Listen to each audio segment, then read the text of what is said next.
Sini aja.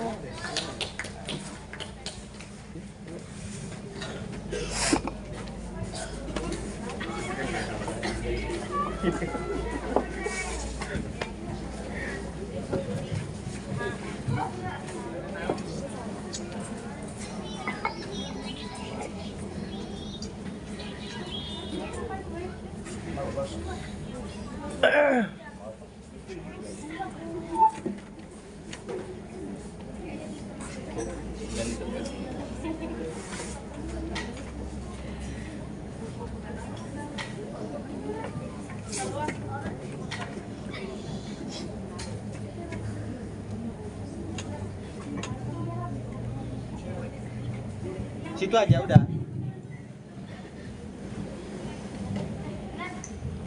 Tarik aja buat tua. Kursinya apa?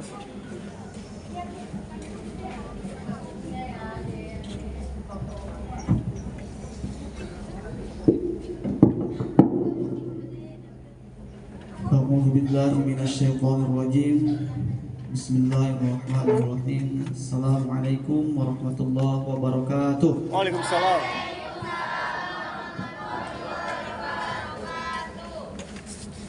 Kok nggak semangat ini? Udah makan belum?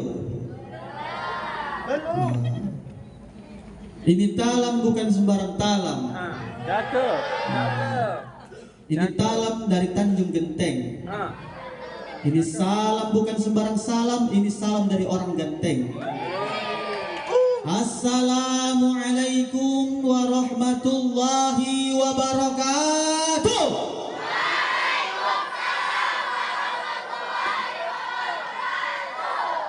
Ini kan semangat kita dengar ya. Alhamdulillah, alhamdulillahi rabbil alamin, wa bihi nasta'in ala umuri dunya waddin. Ashhadu an la ilaha illallah wahdahu la syarikalah, al-malikul haqqul mubin. Wa ashhadu anna Muhammadar Rasulullah sayyidul awwalina wal akhirin. Allahumma salli wa sallim ala sayyidil mursalin, sayyidil anbiya wa khatamun nabiyyin. Faqala Allah Ta'ala fi kitabihil Qur'anil Karim. A'udzu billahi as-sami'il 'alim minasy syaithanir rajim. Bismillahirrahmanirrahim. Laqad kana lakum fi Rasulillahi uswatun hasanah. Wa thumma qala Rasulullah sallallahu alaihi wasallam fi kitabihil hadits, innama bu'ithtu liutammima makarimal akhlaq. Sadaqallahul azim wa sadaqa rasuluhun nabiyyul karim wa nahnu ala dhalika minasy syahidin wasyakirin walhamdulillahi rabbil alamin. Yang sangat saya hormati Adik ngapain? Hei. Bapak-bapak, ibu-ibu, dewan guru, santri-santri, santriawan, santriwati, Adik dikeripik. wabil khusus kepada Al-Ustadz Al-Fadil As-Syekhina Ustadz Ali Umar Lubis SPD. Jadi biar kalian tahu ya, saya sama Ustadz ini sangat kenal, sangat dekat. Dulunya saya pernah belajar bersama beliau. Tahun 2010 saya menyelesaikan sanawiyah di Pondok Mustafawiyah Purbabaru, Kecamatan Lembah Sori, Merapi, Kabupaten Madinah, Mandiri Natal. Ya, yang waktu itu juga ternyata ada Ustazah Risna bersekolah di sana. Tapi kami nggak pernah jumpa. Mana mungkin jumpa? Ini makanya saya heran lihat pondok pesantren di sini. Kalau di sana itu di Purba susah untuk jumpa. Kenapa? Ada jarak yang memisahkan kita. Jadi dulu saya waktu sekolah itu, waktu kelas 1 ya, ngelihat abangan kelas yang udah di kelas 5. Ini kan kayak gini gedungnya, bertingkat dia itu kan. Terus kalau mau ke tempat putri, jaraknya dari sini sampai ke Ripicita Mas Hendro. Ketahuanlah abang-abang itu gini, halo halo halo. Saya pengen niru gitu, ya kan? Akhirnya dia dapat nomor Patayat. atau nomor santri putri. Nelponan lah mereka, oh asik kali abang ini nelponan, saya pikir. Besok tengoklah, buat kayak gitu saya pikir. Kelas 1. Tapi pagi harinya begitu saya tengok jumpa sama abang itu lagi, loh bang, mana rambutmu kok hilang? Rupanya udah dibotak dia. Ketahuan sama gurunya. Sana cukup ketat ya. Nah, ketika saya menyelesaikan sekolah sanawiyah di Pondok Mustafawiyah Purbabaru, Kecamatan Lembah Suari Merapi, Kabupaten Madinah, Madinah Natal, lanjut sekolah Madrasah Aliyah di Pondok Pesantren Modern Al Yusriyah. Ternyata di sana Ustadz Ali Umar Lubis baru selesai menyekolahkan Pondok Pesantren Al Abror Sidimpuan dan mengabdinya di Al Yusriyah. Disitulah awal mula kami berjumpa. Makanya beliau ini sangat luar biasa ya, sesuai namanya, Lubis, luar biasa. Ya kan? Memang yang namanya Lubis itu luar biasa. Kenapa saya bilang begitu? Hanya beliaulah satu-satunya guru saya yang hari ini, detik ini menganggap saya sebagai adiknya, menganggap saya sebagai temannya, bukan sebagai muridnya. Ketawaduan beliau luar biasa. Beri aplaus untuk beliau.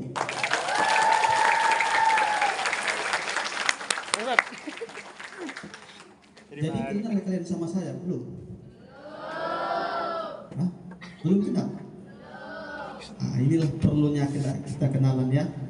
Dari mana datangnya cinta kalau bukan dari mata ke hati? Iya kan? Cintai gurumu agar datang keberkahan ilmu. Cinta bukan artinya cinta dengan sepasang kekasih. Jadi biar kalian kenal, saya perkenalkan diri. Nama saya Abdul Wahab. Ya. Dulu pernah mengajar di Al-Fat juga. Sekitar tahun 2019 sampai tahun 2020 kalau tak salah. Dan beberapa kali kita berjumpa juga dengan Ustadz Ali Umar Lubis. Beliau walaupun guru saya datang berkunjung kemari hingga hari ini, inilah yang dapat mempertemukan kami di sini. Jadi saya hari ini tinggal di Semadam. Tahu Semadam? Kuala Simpang tahu? Semadamnya itu semak-semak Sudalam. Itu dia. Ya. Dari Semadam kemari, kalau dulu 40 menit sampai saya naik sepeda motor itu. Tapi hari ini karena cuacanya hujan, karena cuacanya juga tidak cerah, akhirnya 1,5 jam juga saya dalam perjalanan. Tapi alhamdulillah yang penting sampai. Tinggal di Semadam dan hari ini saya mengajar di Pondok Pesantren Auqab Binaul Ummah. Apa itu Auqab, Ustaz? Auqab itu jamak taksir. Asal katanya adalah wakaf. Ya, Auqab, wakaf. Bina, bangunan, ummah, bangunan umat. Sama kayak gini juga pesantrennya. Tapi bedanya di sini lebih ramai. Sama pembelajarannya. Di sana ada tahfiz, di sini juga ada tahfiz. Di sini ada pidato, di sana juga ada pidato. Tapi bedanya apa? Dulu ketika saya di sini bagus. Santri-santrinya hebat, santri-santrinya luar biasa. Begitu saya kemari lagi, ternyata lebih bagus lagi. Ini luar biasa. Masya Allah, tampilan sholawatnya, tampilan nasidnya, kasidahnya ya, luar biasa. Tergugah hati saya. Nah, pertama sekali marilah kita bersyukur kepada Allah Subhanahu wa taala dan juga hormat saya kepada guru-guru yang lain ya. Ada Bu siapa namanya lupa saya. Ustazah Marlina, ada Ustazah Nurjana, ya, Masya Allah. Ada Ustazah siapa lagi? Ustazah Maria ya. Ustaz Taufik, mana Ustaz Taufik? Oh lagi ada kegiatan ya. Ya juga Ustaz Taufik, ada juga Bapak ini, Pak siapa namanya? Lupa saya. Memang inilah, lupa itu karena nggak ingat ya kan. Tapi walaupun saya lupa nama, tidak melupakan rasa. Karena apapun itu ceritanya, rasa itu pernah ada. Ya, dia senang kali kalian udah bahas kayak gitu ya. Pertama sekali marilah kita bersyukur kepada Allah Subhanahu wa taala. Sebagaimana firman Allah Subhanahu wa taala yang terletak dalam surah Al-Ibrahim ayat 7 yang berbunyi. Dengarkan, saya baca pakai qori ini. A'udzu billahi minasyaitonir rajim. Allah. Bismillahirrahmanirrahim. La in syakartum la azidannakum wa la in kafartum inna adzabi lasyadid. Itu dia ya. Dulu saya pernah belajar qori waktu di pondok pesantren. Tapi karena napas saya nggak cukup, ketika masuk bismillah, putus napas saya. Bismillahirrahmanirrahim. Putus. Nggak sanggup rupanya napas saya itu. Akhirnya kita hanya sekedar mengetahui ada lagu Bayati, ada lagu ini apa segala macam ya. Memang orang-orang yang itu khususnya ya. Itu. Dalam surah Al-Ibrahim ayat 7 Allah katakan la in syakartum la azidannakum wa la in kafartum inna adzabi lasyadid. Apa artinya? Jikalau kita bersyukur maka nikmat akan ditambah oleh Allah Subhanahu wa taala. Tetapi jika kita berkufur inna adzabi lasyadid, maka azabku sangatlah pedih. Ya. Halo. Ya, kalau saya bilang gini halo ya. Angkat tangannya. Halo. Ibu-ibu nggak usah bu. Ini untuk anak-anak. Halo. Hai. Halo. Hai. Hai. Halo. Mantap. Ini tanda kalau masih semangat ya. Nah, dulu ada sebuah cerita. Gara-gara salah pendengaran, akhirnya membawa petaka. Ada ustadznya yang ngomong, kita harus bersyukur kepada Allah. Barang siapa yang bersyukur maka nikmat akan ditambah. Akhirnya ada yang salah dengar. Di ujung sana dia sambil ngantuk ngomong. Didengarnya sama ustadznya itu ngomong, apa yang katanya itu? Barang siapa yang bersyukur maka nikmat akan ditambah. Bersyukur. Karena sambil ngantuk. Makanya saya perhatikan juga nih siapa yang ngantuknya. Ya. Akhirnya gara-gara ibu itu salah dengar, pulang ke rumah disampaikan sama suaminya. Mas. Iya sayangku. Kebetulan baru nikah. Kalau baru nikah memang kayak gitu panggilannya. Iya Adinda, iya sayangku, ya kan? Jatuh, aduh, kenapa? Aduh, Itu kalau baru nikah, betul? Coba udah puluhan tahun menikah, jatuh, mampus kau, tulang bandel tuh. Betul itu? Kayak gitu nih kalian tengok orang tua kalian di rumah? Enggak? Alhamdulillah, itu mungkin di tempat lain ya, di planet Merkurius, Pluto, Neptunus ya. Nah, didengarnya lah bersyukur disampaikan sama suaminya. Bang, kata ustadznya tadi, kita harus banyak-banyak bersyukur agar nikmat ditambah oleh Allah Subhanahu wa taala. Suaminya pun percaya pula. Betul ya, Dek? Iya betul. Nah, udah. Ternyata besok paginya ia bawa istrinya dan anaknya yang masih kecil, ayo kita serbu tekan pangkas katanya. Tok, assalamualaikum, waalaikumsalam. Iya, ada apa ini pagi kali? Kami satu keluarga mau pangkas katanya. Dicukurnya lah rambut yang paling atas sampai rambut yang paling bawah botak gundul. Innalillahi wa inna ilaihi rajiun ya. Akhirnya ketika mau makan malam, nggak jadi makan tuh. Kenapa? Istrinya ketawa nengok suaminya, nggak pernah tengok botak, saya tengok mas botak katanya. Suaminya lebih kekeh lagi nengok istrinya. Bayangkan perempuan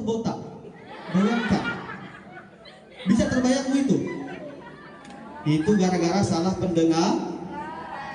pendengaran. Maka hari ini dengarkan dengan baik, pakai telinga gajah, ya, telinga gajah besar, artinya dengarkan dengan baik. Bersyukur kita kepada Allah Subhanahu wa taala dengan ucapan alhamdulillahirabbil alamin. Bersyukur kita kepada Allah Subhanahu wa taala karena hari ini masih dalam keadaan iman, karena hari ini masih dalam keadaan Islam, karena hari ini masih diakui sebagai umat Nabi Muhammad sallallahu alaihi wasallam. Kemudian berikutnya berselawat kepada Rasulullah sallallahu alaihi wasallam dengan ucapan Allahumma sholli ala sayyidina Muhammad wa ala ali sayyidina Muhammad. Sesuai dengan tema kita, jadikan Rasulullah imam sejati dalam kehidupan. Ini menarik ini. Sebelum masuk ke pembahasan itu, saya berharap kita mau tanding selawat, ya. Saya mau dengar dulu mana besaran suara yang putra dengan yang putri. Cocok? Ya.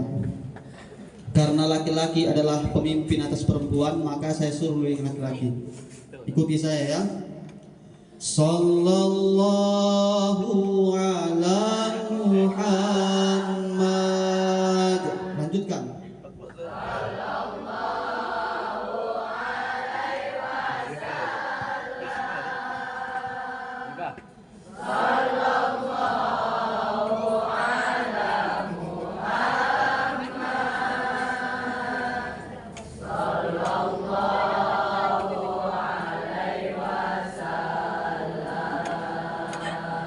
Baik, kok nampaknya laki-laki kurang semangat ini. Sekarang kita coba yang perempuan. Mana tahu bisa mengalahkan suaranya laki-laki, ya. 1, 2, 3. Sallallahu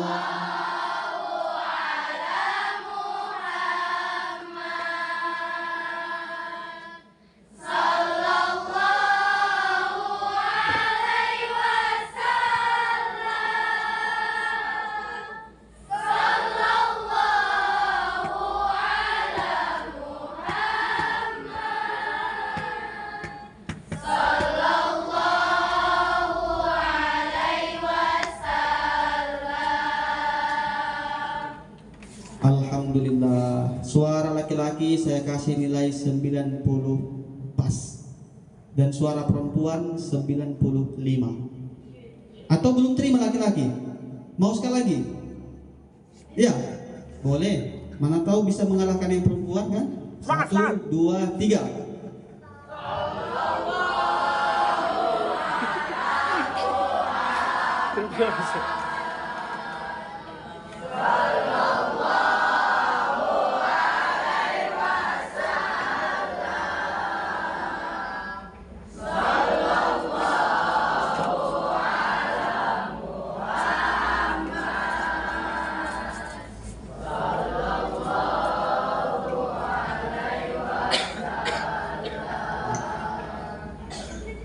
Baik, ya, saat ini samalah, ya, 95 juga, karena yang 100-nya untuk saya. Yuk sama-sama. Anta syamsun, anta badrun, anta nurun fawqa nuri, anta syamsun, anta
salawat kita dapat memberikan kita nantinya syafaat di yaumil kelak. Amin amin ya rabbal alamin. Pada tanggal 12 bulan Rabiul Awal tahun 571 Masehi atau yang biasa kita sebut dengan tahun gajah, disitulah Nabi Muhammad sallallahu alaihi wasallam dilahirkan. Surahnya jelas, peristiwa yang sangat bersejarah, peristiwa yang sangat dahsyat yang terjadi ketika kelahiran Nabi Muhammad sallallahu alaihi wasallam. Dalam surah Al-Fil diceritakan sampai akhirnya pada ayat terakhir, faja'alahum ka'asfin ma'kul. Ya. Datang seorang raja dari Abisinia yang bernama Abraha, membawa tentara pasukan yang mengendarai gajah. Tujuan mereka adalah untuk menghancurkan Ka'bah yang terletak di Mekah. Tetapi belum sempat tujuan dan maksud mereka tercapai, Allah kirimkan burung ababil yang datang berbondong-bondong membawa batu. Menurut tafsir Ibnu Katsir dan tafsir jalan lain, ternyata ditemukan fenomena yang dahsyat, terjadinya sebuah ledakan yang hebat hingga akhirnya membuat orang dari barat datang jauh-jauh ke kota Mekah. Mereka teliti batu-batu yang ada di Ka'bah. Setelah mereka teliti, terdapat unsur partikel-partikel kecil. Molekul-molekulnya itu ketika terletak ada unsur positif dan negatif yang terpisah kemudian disatukan, jadilah sebuah ledakan. Inilah asal muasal penemuan bom. Inilah yang hari ini dipakai oleh orang kafir untuk membasmi saudara-saudara kita yang ada di Palestina. Maka nanti di akhir selesai acara ini sama-sama kita berdoa agar saudara-saudara kita di Palestina ditolong oleh Allah Subhanahu wa taala. Ya, ternyata bom ditemukan dari kitab suci Al-Qur'an. Luar biasa. Ya. Nah, ketika Nabi Muhammad sallallahu alaihi wasallam dilahirkan ke dunia, ada seorang yang sangat terkenal, sangat viral. Namanya juga terletak dalam kitab suci Al-Qur'an. Bernama Abdul Uzza. Tahu kalian siapa itu Abdul Uzza? Tahu? Nanti kalau saya bacakan ayatnya, oh iya ya. Ayo coba. Saya suka buat kalian pening, jangan saja yang pening. Ayo, siapa yang tahu Abdul Uzza? Saya kasih hadiah. Bentar, mana dompet saya? Oh, ketinggalan di tas. Yuk, yang tahu. Hitungan 3 ya. 1, 2, 3. Gagal. Ya, sayang sekali. Untung juga duit saya nggak keluar. Abdul Uzza punya saudara kandung yang bernama Abdullah. Abdullah punya anak, itulah anaknya Nabi kita Nabi Muhammad sallallahu alaihi wasallam. Nama lain Abdul Uzza adalah Abu Lahab. Oh, kok ada tadi aku jawab ya? Nyesal kan? Tabbat yada Abi Lahab wa tab. Abu Lahab, bukan Abdul Wahab. Ini harus hati-hati, harus disensor ini. Karena yang dijamin masuk neraka Abu Lahab, Abdul Wahab belum. Mudah-mudahan masuk surga. Kalian tahu siapa kakeknya Nabi Muhammad SAW? Abdul Muthalib. Betul, 100 untuk kalian, 1000 untuk saya. Siapa nama kakeknya Nabi Muhammad SAW dari pihak perempuan? Ini jarang orang tahu ini. Dari pihak perempuan, berarti Nabi Muhammad punya ibu, itulah Siti Aminah. Siti Aminah punya ayah, nah itulah kakeknya. Siapa? Yang tahu saya kasih hadiah gopek 1.000. Saya tambahin satu gope. Ayo, siapa? 1, 2, 3, gagal. Cepat kali. Siapa? Siapa? Wah, Namanya adalah Abdul Wahab. Itu nama saya. Ya? Jangan kalian salah sebut nanti Abu Lahab. Ternyata Abu Lahab ketika Nabi Muhammad SAW lahir ke dunia ini, beliau merasakan senang, beliau merasakan bahagia, hingga akhirnya diambilnya lah budak yang bernama Suaibah. Hai Suaibah, sini kamu hari ini kumerdekakan, datang ke tempat Nabi Muhammad SAW, jadilah ibu sesusuannya. Tapi ini jarang dijumpai dalam buku sejarah, karena Suaibah hanya menjadi ibu sesusuan beberapa hari saja, yang kemudian dilanjutkan oleh Halimatus Sa'diyah. Ya.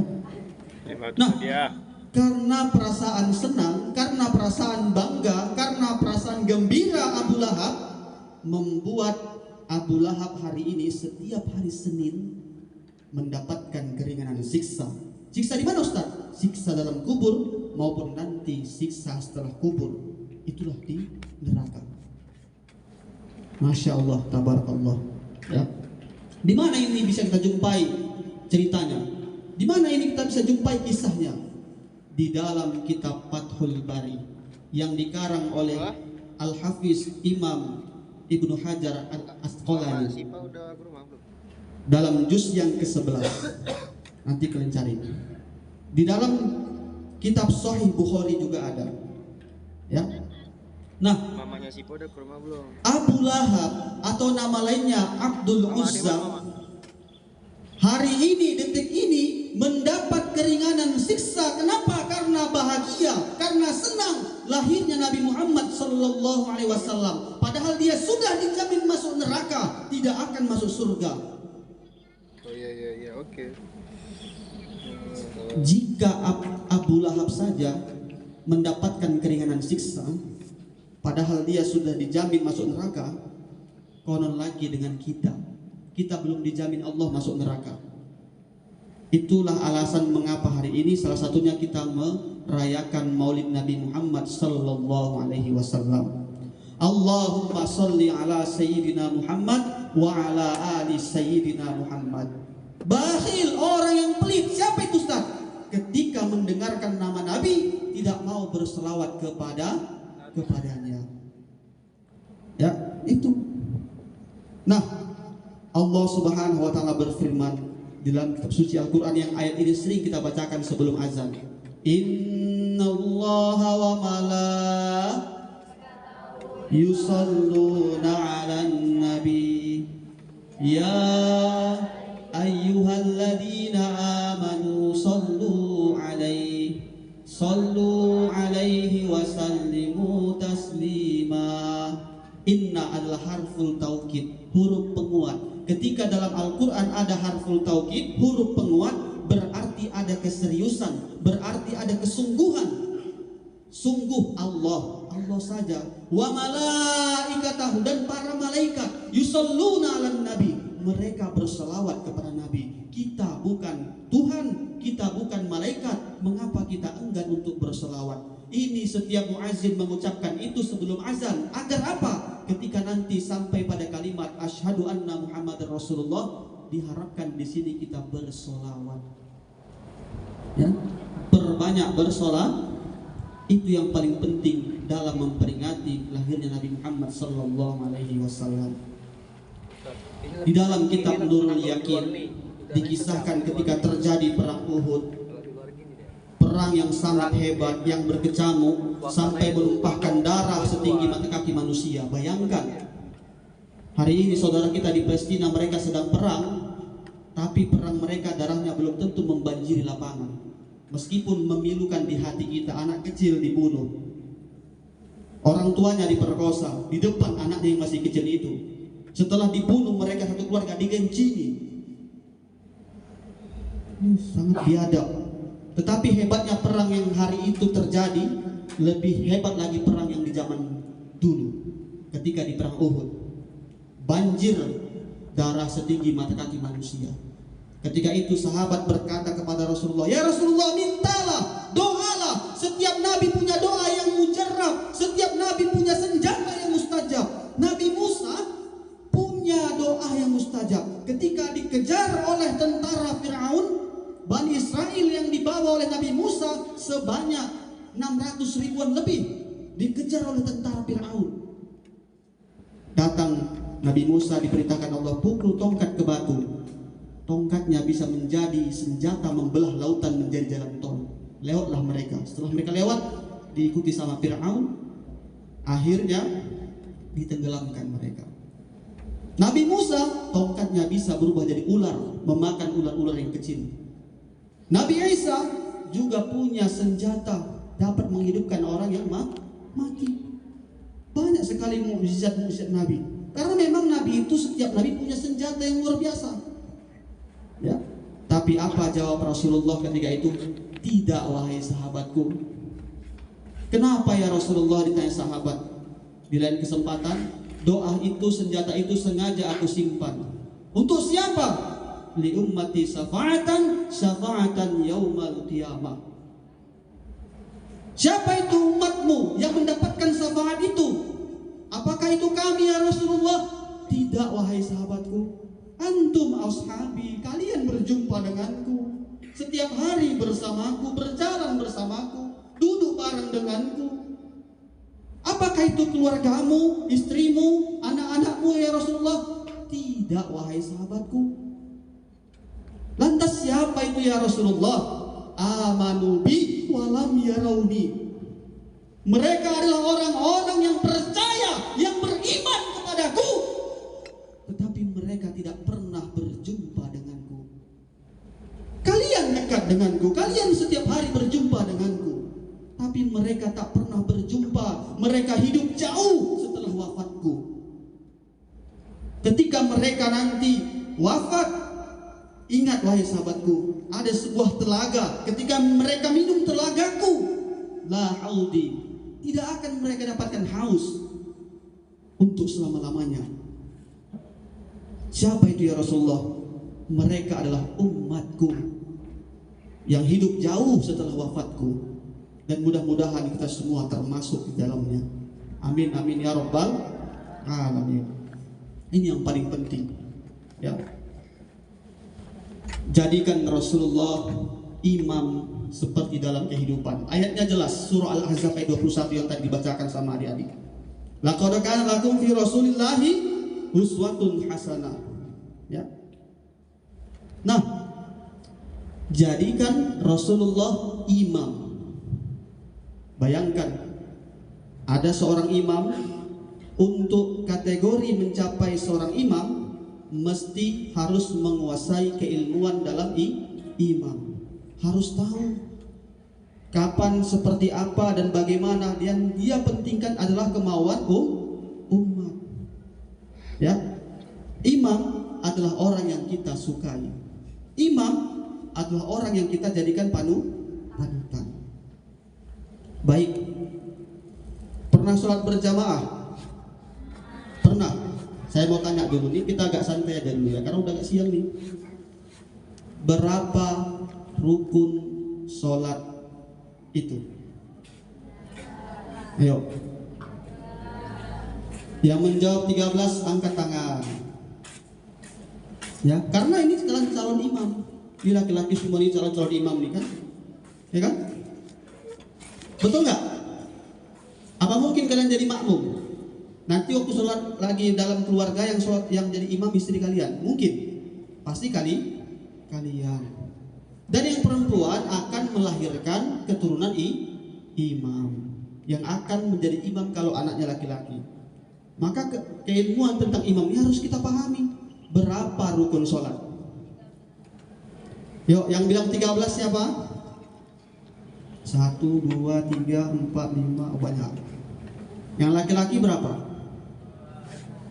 14, 11, 17. Ya, dari mana antum dapatkan itu?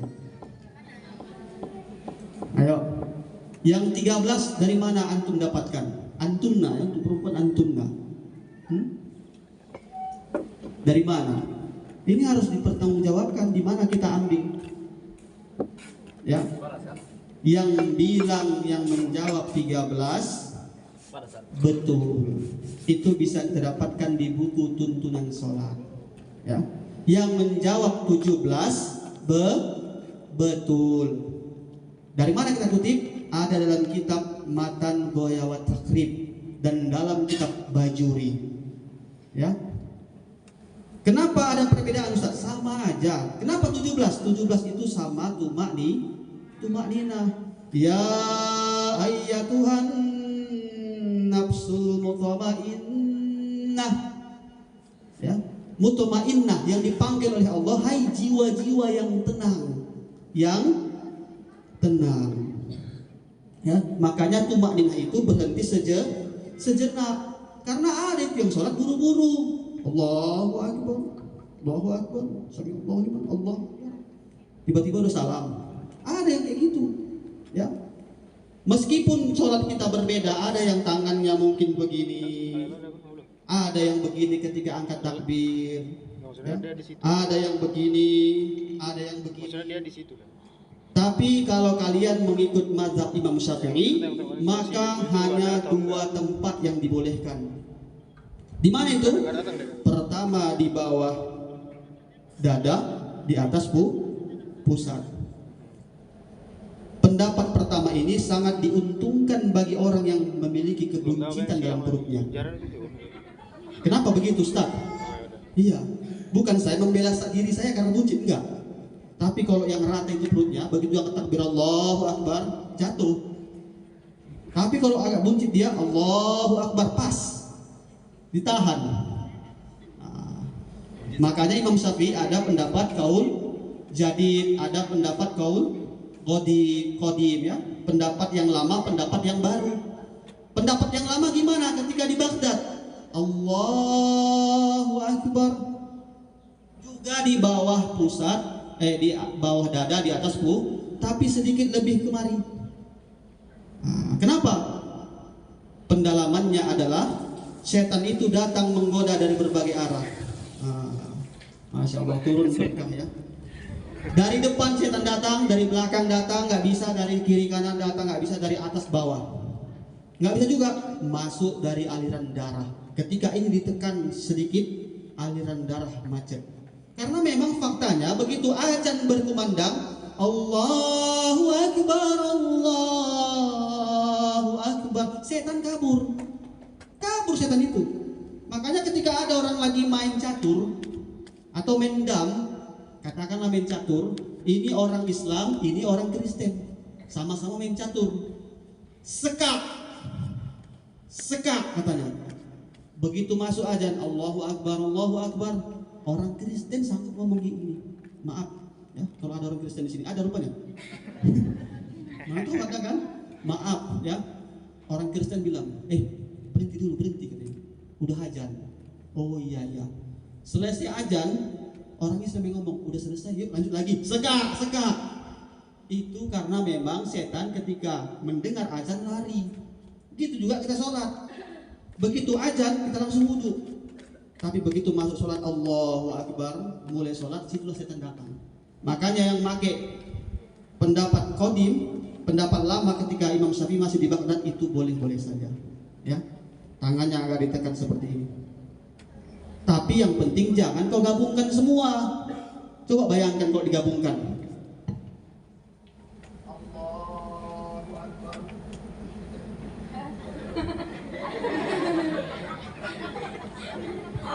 Itu nggak boleh. Ya. Nah, sallallahu ala Muhammad sallallahu alaihi wasallam.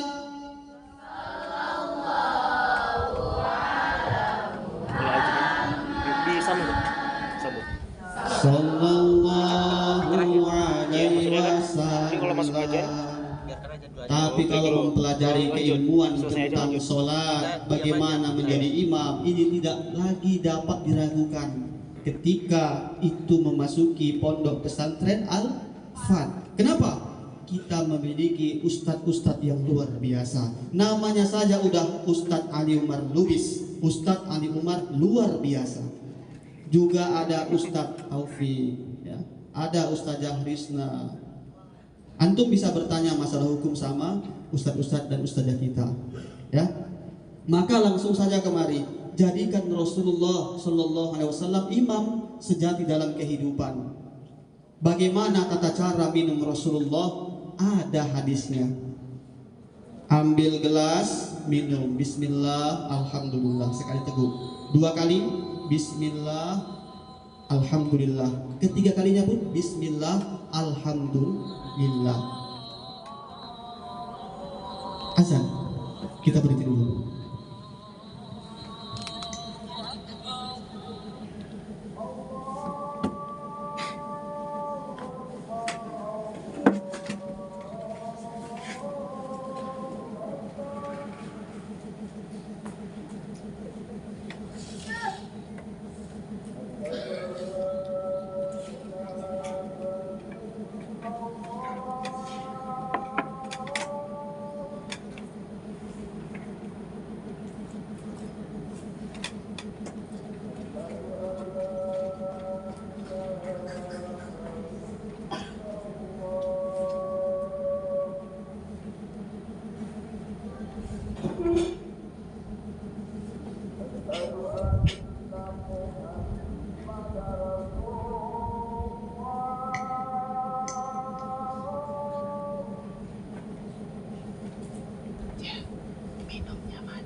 Ibu itu ada minumnya mana? Minumnya mana? Ustadz minumnya mana? Ustadznya nggak ambil yang ini nih, suruh ambil ini Ustadz. Selantar.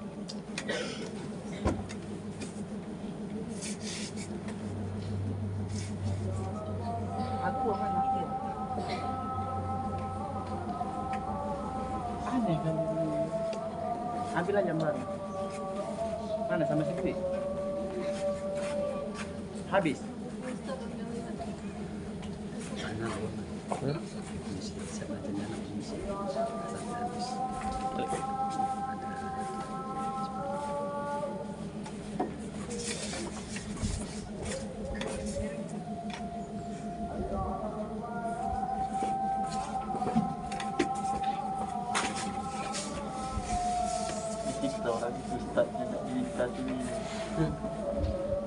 Kehausan dia.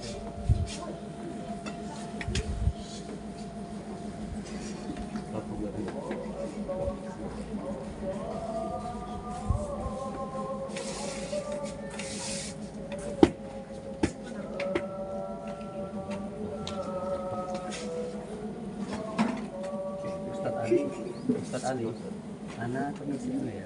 Oh iya.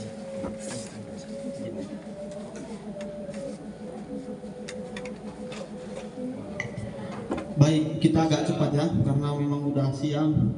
Jadikan Rasulullah sebagai imam sejati dalam kehidupan.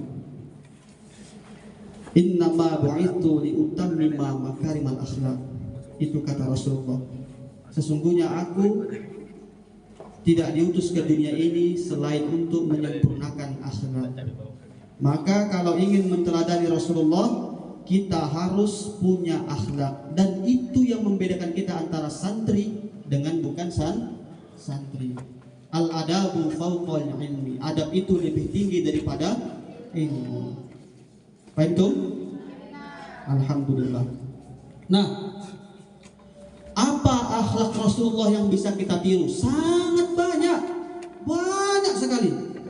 Ya, nanti bisa antum baca dalam kitab Sirah Nabawi, dalam hadis-hadis Nabi.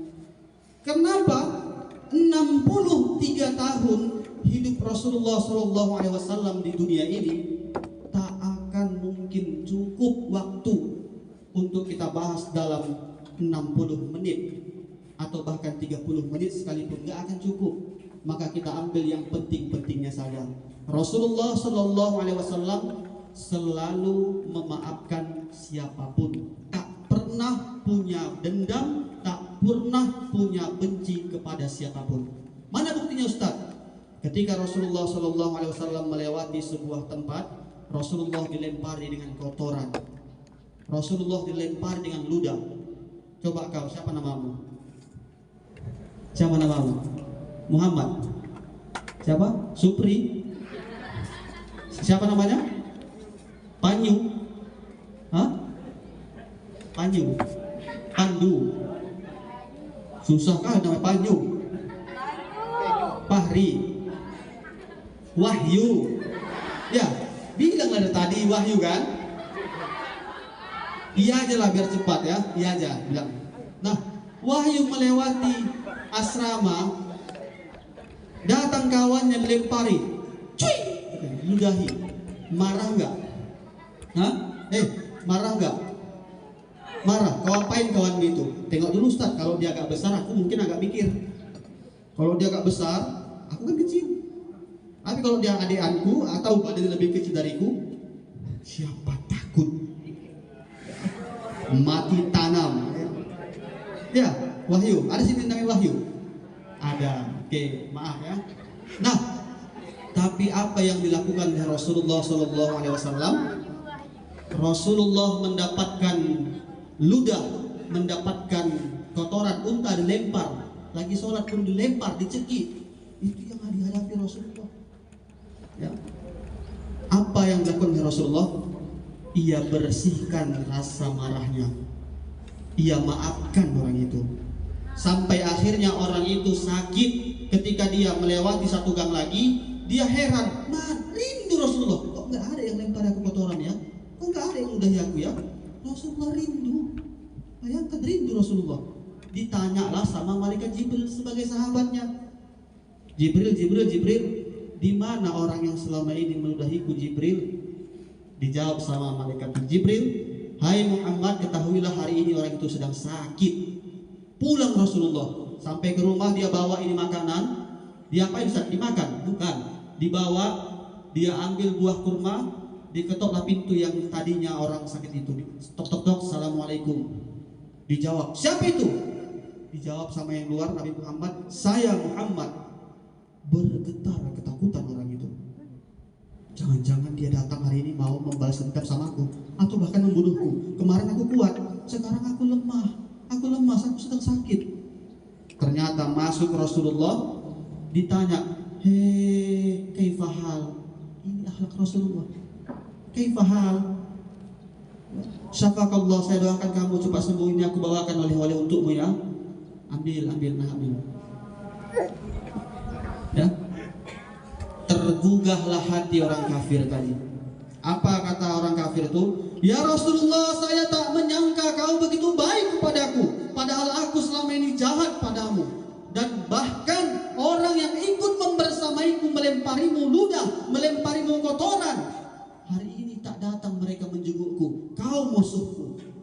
Tapi kenapa kau datang kemari ya Rasulullah?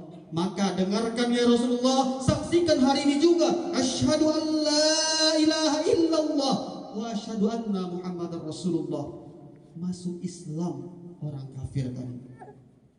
Apa akhlak yang bisa kita tiru dari situ? Disegek kawanmu kau, jangan kau segek.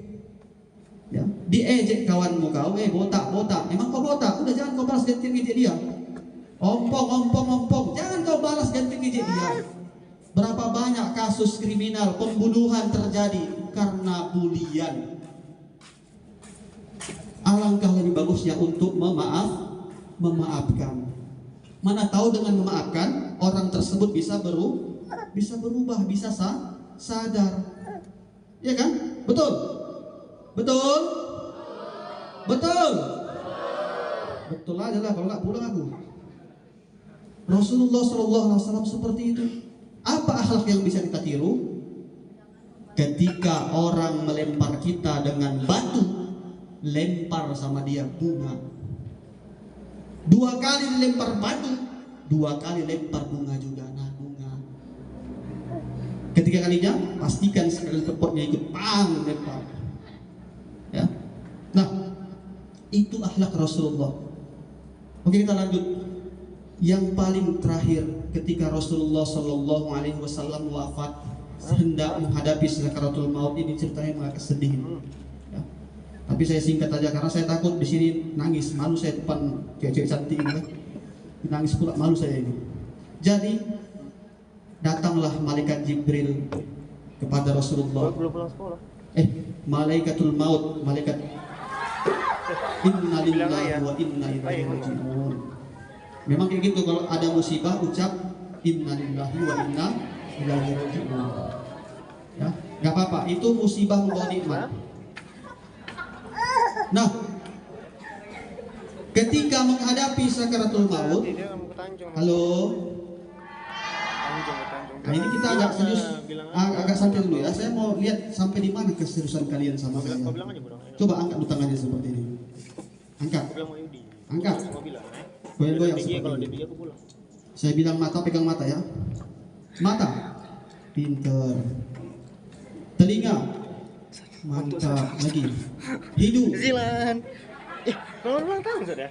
Mana yang salah ini? Lagi, Tahun Sat. lubang hidung. Berapa? Mantap. Sekali lagi, Oktober. lidah. Ah, habis kau masukkan gini, kau pikir lagi. Tahun ya. Tahun sudah. Ya aduh. Siapa itu? Dah. Nanti ya. Jangan tengok-tengokan. Nanti hadiah ya. Oke. Ya.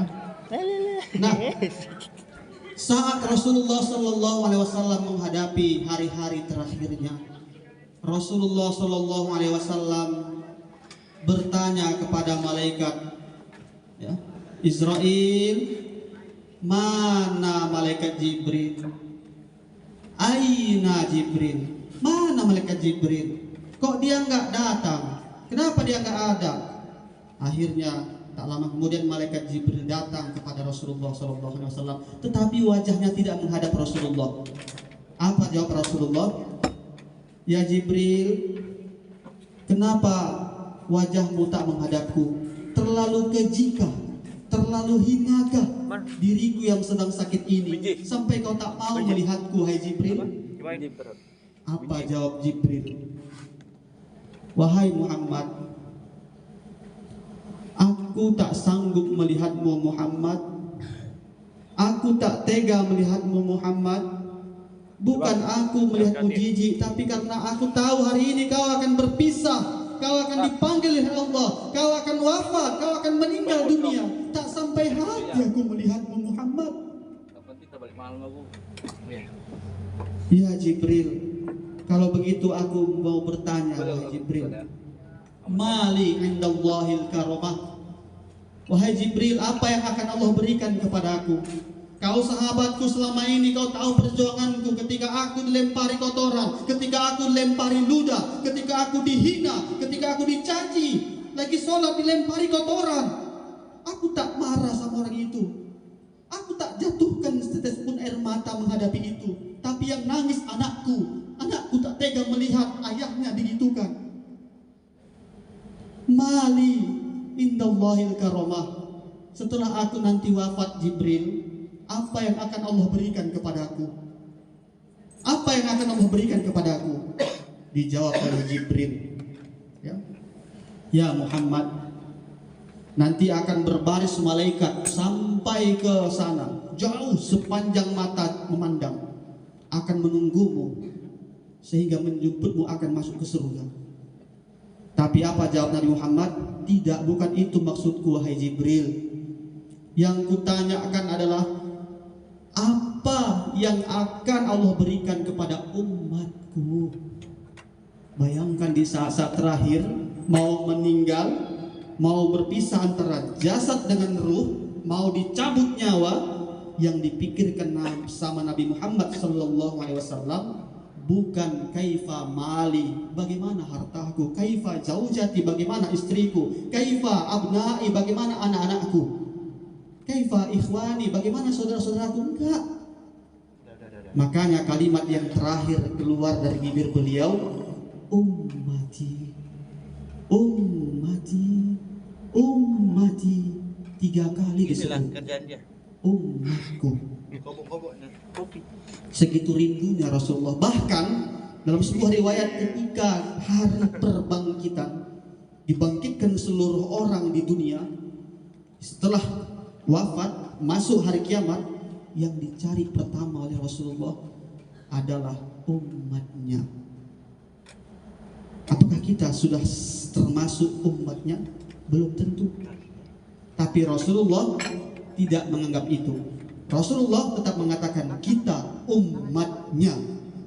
Mudah-mudahan kita semua dapat menjadi umatnya yang mulia. Amin, amin ya rabbal alamin. Saya kira itu saja penyampaian kali ini.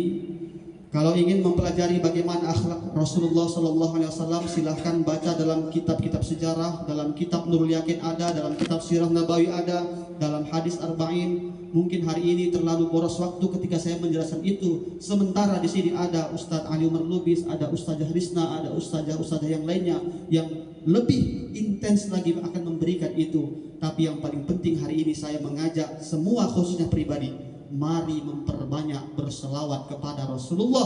Bukti kita mencintai Rasulullah. Kenapa? Karena Rasulullah cinta, sayang dengan kita.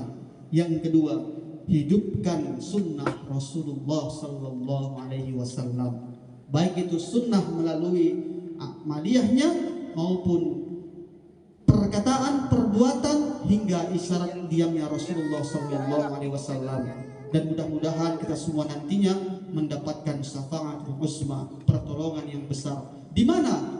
Yauma la yanfa'u mal wala banun, di hari yang tidak lagi bermanfaat mal, harta, wala banun, dan anak-anak tak bisa lagi menolong. Di saat itu kita membutuhkan pertolongan. Kenapa? Matahari jaraknya dengan kita hanya sejengkal. Di mana itu Ustaz?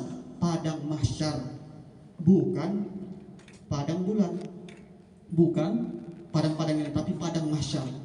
Di saat itu, ketika hari ini kita di dunia banyak berselawat, mudah-mudahan mendapatkan bantuan, syafaat, pertolongan dari Rasulullah Sallallahu Alaihi Wasallam. Amin, amin ya rabbal alamin. Ini saja yang dapat saya sampaikan. Tadi ketika di awal saya ucapkan pantun, maka hari ini di penutup saya juga akan ucapkan pantun. Mau dengar?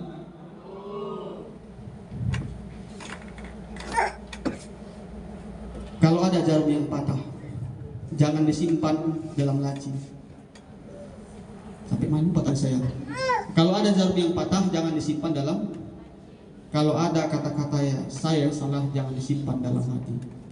Kalau ada sumur di ladang, bolehlah kita menumpang mandi. Kalau tidak ada sumur di ladang, jangan sampai gak mandi-mandi. Kuntil anak naik sepeda, ngapainlah kuntil anak naik sepeda? Kurang kerjaan. Tapi karena dipantun gak apa-apa, kita gas saja.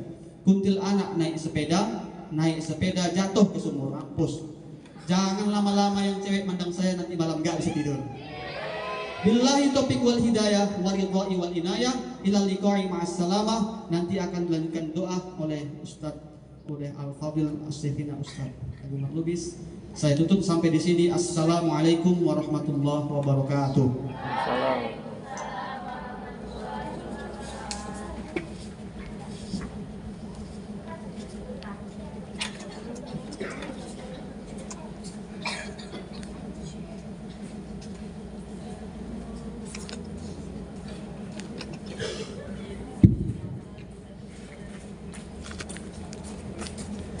Terima kasih kepada Ustaz Abdul Wahid SPN.